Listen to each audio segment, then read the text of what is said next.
Bonjour, toujours au Salon ProLight & Sound de Francfort 2017 et j'ai l'immense plaisir d'interviewer ici même pour la Web TV l'ABS Mark Ravenhill qui est le président de GLP États-Unis.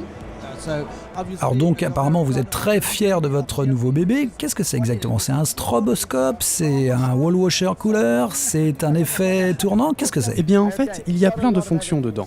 À l'origine, c'est bien sûr un stroboscope et on voulait prendre ce qu'il y avait de meilleur dans tous les stroboscopes à l'aide du marché et en faire un appareil encore plus performant tout en respectant l'esthétique d'un stroboscope avec une bande centrale et une température de couleur très froide. Ça, c'est ce qu'il y a au milieu. C'est une bande lumineuse très lumineuse, Oui, c'est très puissant. qui heurte mon œil mais qui est au milieu.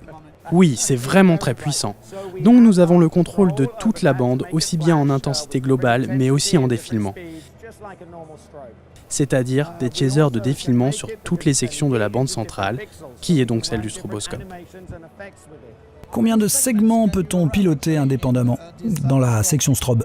12 sections au total, ce qui veut dire que vous avez beaucoup de possibilités en termes de combinaisons graphiques, en aller-retour, en flash, etc. C'est déjà un très bel outil et en plus je vois qu'il y a des sections en couleur sur le pourtour de la bande stroboscopique. C'est exact. En fait, nous avons 1440 diodes LED RVB, très puissantes, combinées en 12 sections indépendantes, permettant un pilotage non seulement des segments couleurs, et également de combiner cela avec éventuellement le tube central blanc-froid. Ce qui veut dire qu'il y a une variété infinie de combinaisons.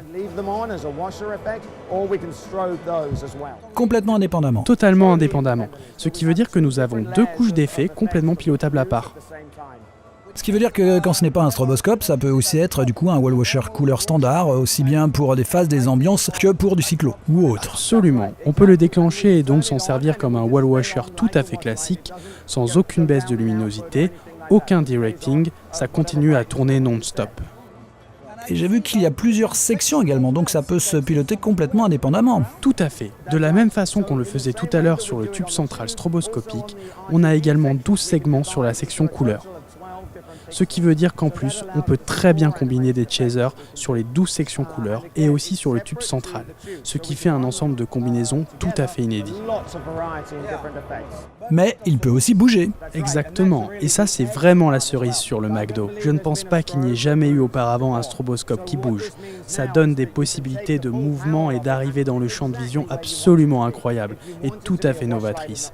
Ça peut aller sur le mur, ça peut aller dans le public, ça peut aller sur l'artiste. Tout cela, bien sûr, à toute vitesse, aussi bien en tant que washlet couleur que stroboscope. Et je sais que certains concepteurs lumière m'ont dit que ce qui est très bien dans ce concept de stroboscope mobile, c'est qu'en fait, vous pouvez faire une préparation au noir sans que la partie réflecteur n'accroche des faisceaux d'autres projecteurs qui soient positionnés juste à côté sur la structure scénique. Oui, parce que des stroboscopes habituels fixes ont toujours la partie réflecteur qui renvoie la lumière des projecteurs qui sont tout autour. Grâce à cet aspect mobile, on élimine complètement cet inconvénient. Et c'est aussi rapide que le modèle X-Bar de GLP. Grâce à ces 3 fonctions combinées, est-ce qu'on peut l'appeler un stroboscope hybride, ce qui n'a jamais existé jusqu'alors? Je pense que c'est une bonne façon de l'appeler, car il fait tellement de choses dans un seul appareil, oui. Est-ce qu'il fait le café? Ce sera pour une prochaine version. D'accord. Merci beaucoup Marc. C'était donc Mark Ravenhill de GLP et comment s'appelle cet appareil innovant? Il s'appelle le JDC1.